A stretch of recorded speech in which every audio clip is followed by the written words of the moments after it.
আবারও চলে এসেছি একটা নতুন রেসিপি নিয়ে তোমাদের সাথে শেয়ার করব বলে। তো আজকে যে রেসিপিটা আমি বানাচ্ছি সেটা কিন্তু বানানো খুবই সহজ আর খুব কম উপকরণ দিয়েই বানাবো, আর এটা কিন্তু দারুণ হেলদি হয়। তো যাই হোক, যে উপকরণগুলো লাগবে সেগুলো মোটামুটি এখানে নিয়ে নিয়েছি, মানে সবজিগুলোই নিয়েছি, আর সবজিগুলো কিন্তু সব আমি ধুয়ে টুয়ে নিয়েছি। তো ব্যাস এবারে দেখো কেটে নেওয়ার পালা। তো প্রথমেই যেটা করেছি সেটা হচ্ছে টমেটো দুটো নিয়েছি। টমেটোর পরিমাণটা একটু কম হবে আর গাজরের পরিমাণটা কিন্তু এটার মধ্যে একটু বেশি হবে। তো দুটো টমেটো প্রথমে আমি ছোট করে কেটে নিয়েছি। এরপর যে গাজরটা ছিল সেটাকে ভালো করে ছাড়িয়ে নিয়ে এখানে দেখো টুকরো করে কেটে নিচ্ছি। তো পুরো গাজরটাই কিন্তু আমি এখানে দিচ্ছি, আর একটু বড় সাইজেরই গাজর ছিল। আর যেটা লাগবে সেটা হচ্ছে ধনেপাতার ডাঁটি। ধনেপাতা লাগবে না, ধনেপাতার ডাঁটি নিয়েছি। তো ব্যাস এখানে কাটাকুটির পর্ব শেষ, এবার যাব রান্নাতে।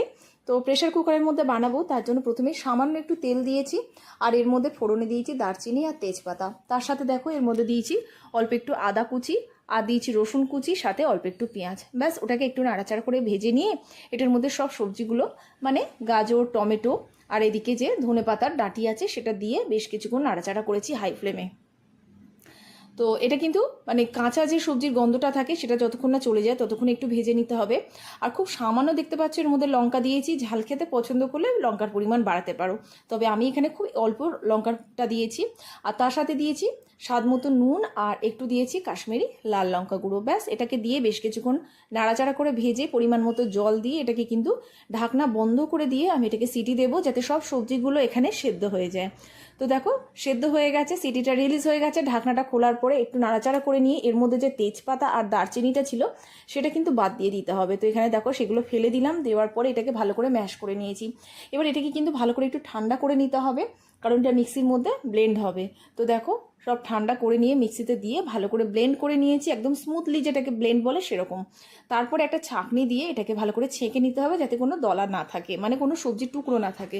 তো যাই হোক, এইভাবে দেখো ছাঁকনি দিয়ে ছেঁকে নিয়েছি, আর খুব সামান্য একটু জল এটার মধ্যে অ্যাড করলাম, যেটা মিক্সির বাটি ধুয়ে দিয়ে দিয়েছি, দেখতেই পাচ্ছ। তো এইভাবে পুরোটা ছেঁকে নেওয়ার পরে এটা আবার আমি গ্যাসেতে বসিয়ে দিয়েছি গরম হওয়ার জন্য। খুব একটু মানে হালকা হালকা ফুটতে শুরু করলে এটার মধ্যে দিয়ে দিতে হবে ফ্রেশ ক্রিম। তো বেশ কিছুটা ফ্রেশ ক্রিম এটার মধ্যে অবশ্যই অ্যাড করতে হবে, এটা কিন্তু টেস্টটা মানে অনেকটা বেড়ে যায়। তো ফ্রেশ ক্রিমটা দেওয়ার পর কিন্তু আবারও ভালো করে একটু মিশিয়ে নিলেই তৈরি হয়ে যাবে আজকের গরম গরম হেলদি স্যুপ। তো এটা অবশ্যই ট্রাই করো, বিশেষ করে বাচ্চাদের জন্য তো দারুণ হেলদি, খেতে কিন্তু অসাধারণ লাগে, অবশ্যই ট্রাই করো।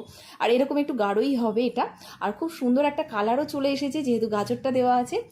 এই ধরনের অনেক রেসিপির ভিডিও কিন্তু তোমরা আমার ইউটিউব চ্যানেল আর ফেসবুক পেজে পেয়ে যাবে, সেখান থেকে দেখে নিও, আর যদি ভালো লাগে অবশ্যই কিন্তু পাশে থেকো।